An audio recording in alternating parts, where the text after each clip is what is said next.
we're living in very dystopian times, and they are so reminiscent, I think, of people who lived through the McCarthy era of the 1950s.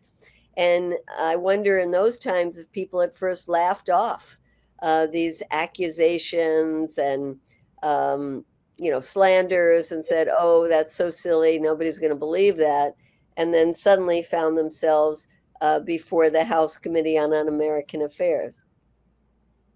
It looks like things are getting pretty bad, nicest way to put it. Let's not even wait. Clearly, this story about Rumesya Ozturk, I believe is how you pronounce her name, student at Tufts University. This is what happened yesterday, I believe.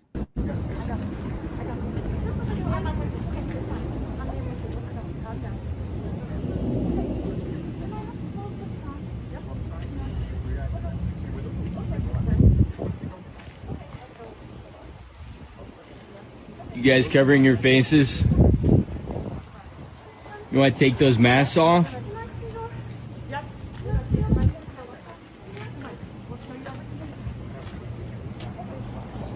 Is this a kidnapping? Yes.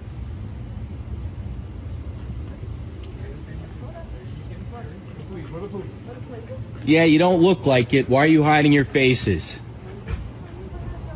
Why are you hiding your faces?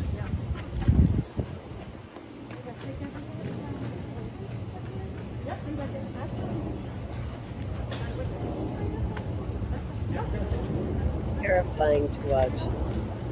Can I see some faces here? How do I know this is the police? It might not be. Seems like bullshit to me. Certainly looks like it. That's Gestapo shit right there. I was just going to say.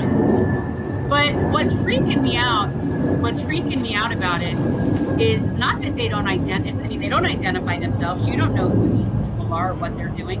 What is to Bit of a kidnapping going on here? What is to stop regular people from impersonating this and trying to do this? And I mean, I don't understand how there's any, like, how did she know who these people are? Well, she doesn't, but she doesn't have a choice. There's all these guys that are surrounding her and tying her hands and throwing her into a car. It's really terrifying to think that this is happening in broad daylight on the streets of our cities in a liberal place like Somerville, Massachusetts. That this can take place, and they've picked her up and taken her now to Louisiana. So obviously somebody's profiting off of incarceration in Louisiana by this, because that seems to be the hotbed of activity. And keep in mind why they said they arrested her. They said they arrested her because she is an agent of Hamas. Right, that's from Turkey. From Turkey. Oh, yeah. Okay. Yeah. Let me ask you, Medea, like, because my original thought on this is, so she's a Turkish citizen. How is this going to play with Turkey? Like, that doesn't seem like a good position to be in, especially with what's going on in Syria. I mean, when you explain how this is going to happen, like go down with Turkey. Well, that's a good question. Unfortunately, Turkey is consumed now with the political crisis that they're dealing with. So I don't know how much bandwidth there is right now, but you're right. I think that people are going to be horrified in Turkey, just like they're horrified. Well, those of us who pay attention to it are horrified here in the United States. And fortunately, she got snapped up in a state that has some decent representation. So her senators have spoken out. Her representatives in Congress have spoken out. We went to their offices today. We spoke to Senator Markey about it from Massachusetts, and we spoke to Senator Warren's office and said, you have to do more than just make statements. And they said, well, we're involved in this. We're following it very closely, but we want them to be really raising hell and saying this is just absolutely unacceptable.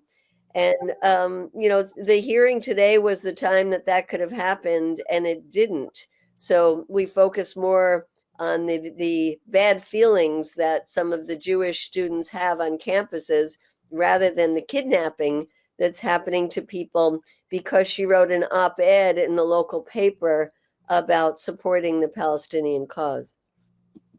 Yeah.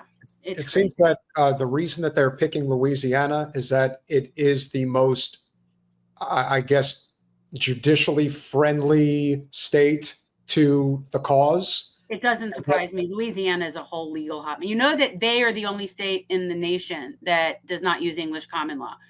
They use Napoleonic code. Their whole thing is different in Louisiana. Their whole thing is different there. So that doesn't surprise me. But they do have a great Mardi Gras. I was actually going to make a joke and say, yeah, but they are known for really good cuisine in Louisiana. So I guess this is not like, this is really scary. And what's scary to me is like, yeah, they're starting with the low hanging fruit, right? They're going to start with students and visas and green cards and all that stuff, but they're coming for us. Like, I don't see any real distinction. If you can label anybody an enemy combatant or whatever phrase they're using now, and just then say, okay, you don't get due process, then because Marco Rubio thinks that you support Hamas, well, then I'm screwed too. Well, that's right. And that's why I brought up the attacks against Code Pink, because, they are just in these hearings saying things like, we are undermining the United States, Israel, by our connections to the Communist Party of China, and that our anti-Israel actions are because the Chinese Communist Party is telling us to do this, not because we're horrified by what the Israeli government is doing. So you're right. I think we should all be terrified about this. And let's remember that Mahmoud Khalil is a green card holder married to an American. There's a young man at Georgetown who was picked up, and he is married to an American as well. He has 3 young children. So this is happening a lot. Also, many of them seem to be PhD students, very well-educated people who have a lot to contribute to our society. And we don't want that.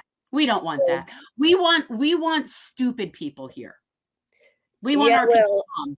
Well, we don't even want people to pick the fruit because they're trying to keep people out who are farm workers. So I don't know where this is all going, but I do know that it is good to see the tremendous response in support of these students. I don't know if you saw the clips from Tufts University yesterday. In no time, there were thousands of people, and it's a small population there, thousands of people on the street. So that is exciting to see. And certainly the case of Mahmoud Khalil has gotten tremendous support all over the country and even internationally. Yeah. Let me ask you before I forget this, because this is something that's been bothering me for like the past 16 months. This whole concept of the concern of anti-Semitism and these Jewish students on campus. And I call bullshit. I want to know if you or anyone you know has seen any testimony, firsthand testimony, or any reports, credible reports from students, Jewish students, that they actually felt threatened or unsafe. And that's what I want to know, because I have not seen it. I've only seen people talking about it. Our students feel unsafe. Our students feel unsafe. I haven't seen any personally credible testimony. So have you?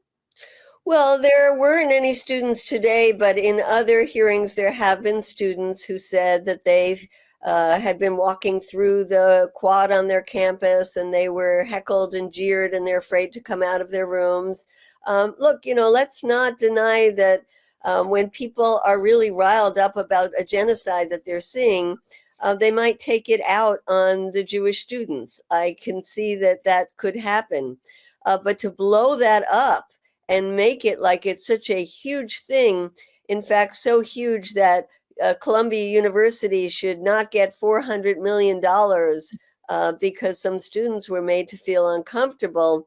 And, there are senators today who called Mahmoud Khalil a pro-Hamas rioter.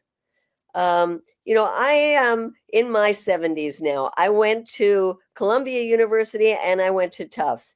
And boy, did we raise hell during that time. It was the Vietnam War raging, and we were taking over buildings left and right. And we were, we felt like the campus was ours. And we were demanding no police on campuses. And we were demanding ethnic studies. And we were demanding all kinds of changes in our university policies and in our government.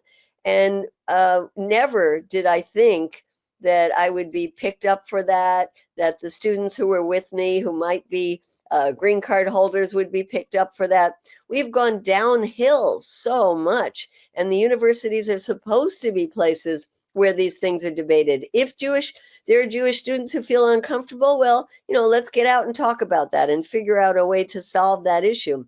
But certainly people like Mahmoud Khalil have never been involved in that kind of activity. In fact, he is known, and there's now a movie coming out. I don't know if you've seen clips of that, called Encampment. And it's about the Columbia encampment. And he happens to be one of the ones that they followed around. And he's just a gentle, wonderful soul.